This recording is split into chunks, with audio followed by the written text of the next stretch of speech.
Hi, so today I want to ramble on about my future self. This is not a new thing for me personally. It is something that I came across in about 2018 when I attended a conference held by John Keogh and Robin Banks in Johannesburg, South Africa.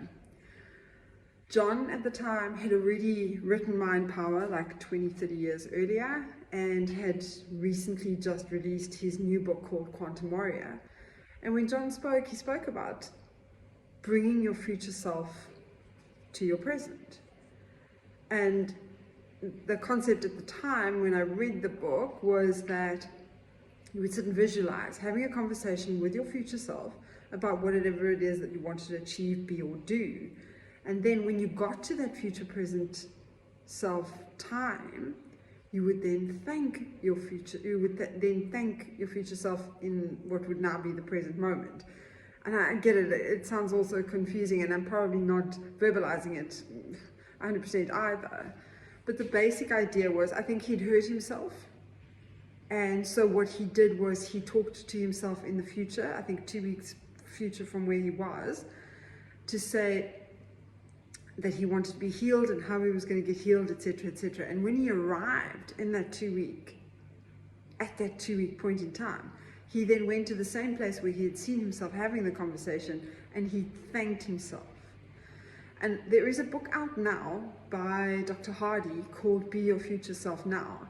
And in it, he references a YouTuber called Mr. Beast, who created all of these YouTube videos, which he's set to upload in like 6 months time, 12 months time, 5 years time, and 10 years time.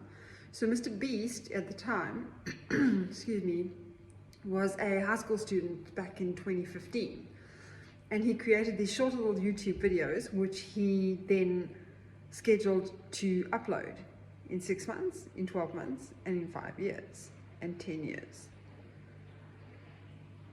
And the theory and the thinking behind all of that is that we draw our future self to our present moment. And therefore you're far more invested in your present moment because you're creating your future self. So I've written a list. Here is my list. And these are anything from 24 weeks to 6 months to 3 years, 5 years, and 10 years of what I hope to achieve. So I'm going to be making a couple of videos, and I will be posting them on the specific day. I will be uploading them on the specific day, and we'll see where I stand.